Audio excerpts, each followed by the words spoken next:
वाष्प दाब में आपेक्षिक अवनमन और उसके साथ साथ राउल्ट का नियम देखेंगे। तो 1877 में राउल्ट ने अवाष्पशील विलेय पदार्थों को द्रव विलायकों में घोलकर तन विलयनों के वाष्प दाब से संबंधित अनेक प्रयोग किए, जिसके आधार पर एक नियम प्रतिपादित किया जिसे राउल्ट का नियम कहते हैं। इस नियम के अनुसार, यानी कि राउल्ट के नियम के अनुसार, वाष्प दाब में आपेक्षिक अवनमन जो होता है वो विलयन में उपस्थित विलेय के मोल प्रभाज के बराबर होता है। माने कि तनु विलयनों के वाष्प दाब से संबंधित अनेकों प्रयोग करने के बाद राउल्ट ने इस नियम को दिया कि वाष्प दाब का अपेक्षिक अवनमन विलयन में उपस्थित विलेय के मोल प्रभाज के बराबर होता है। तो यहाँ तक आप नोट कर लीजिए। इसके बाद हम इसका मैथमेटिकली रूप देखते हैं।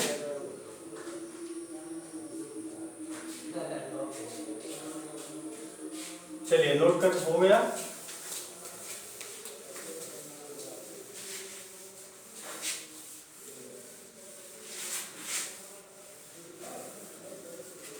तो बच्चों, राउल्ट का नियम है कि वाष्प दाब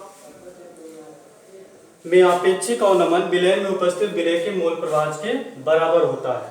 यानी कि अर्थात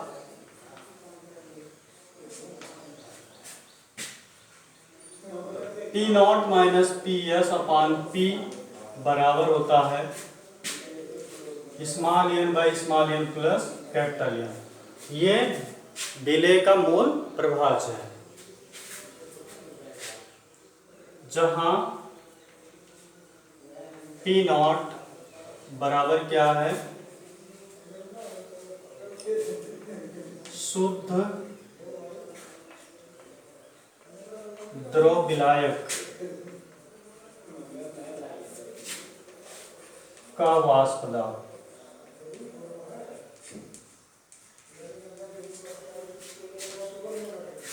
PS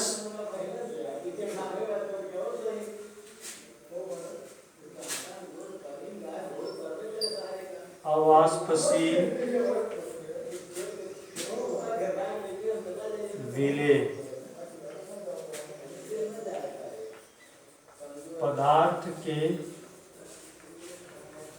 विलयन का वाष्प दाब।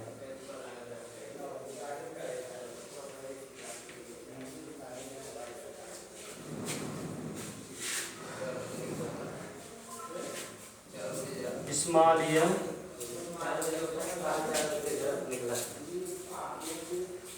अवाष्पशील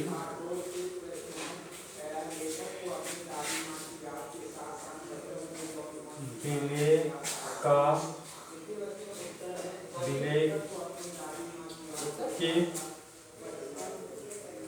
मोलों की संख्या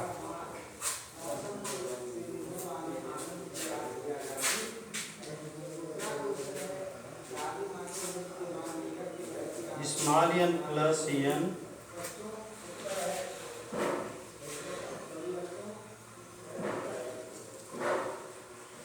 विलयन के कुल मोलों की संख्या है।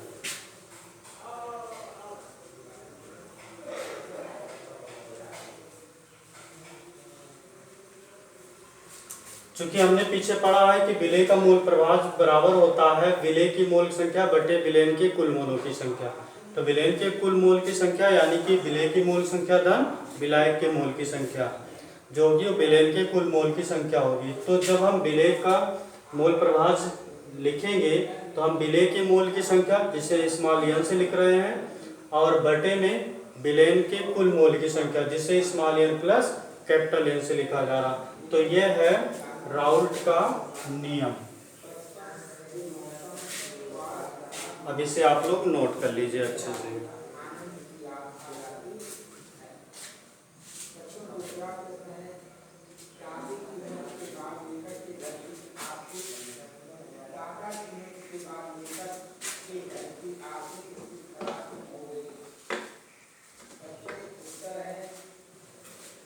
अब इसके बाद हम लोग यही देख लेंगे राउल्ट के नियम की सीमाएं।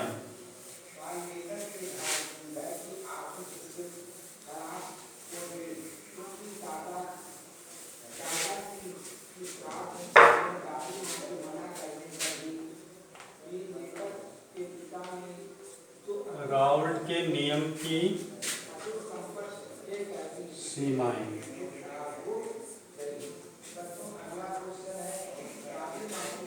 देखिए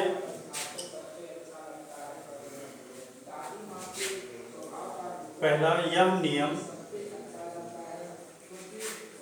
अति तनु विलयनों पर ही लागू होता है।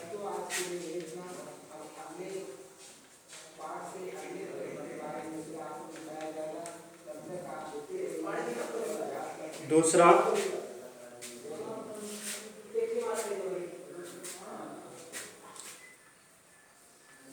यह नियम केवल उन विलयनों पर लागू होता है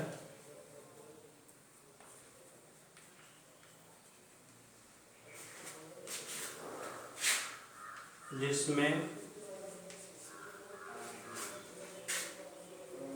अवाष्पशील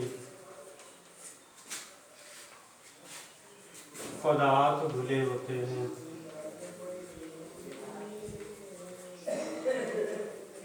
अवाष्पशील पदार्थ घुले होते हैं।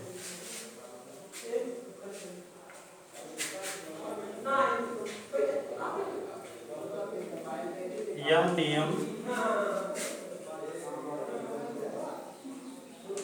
वैद्युत अपघट्यों के विलयनों पर लागू नहीं होता है।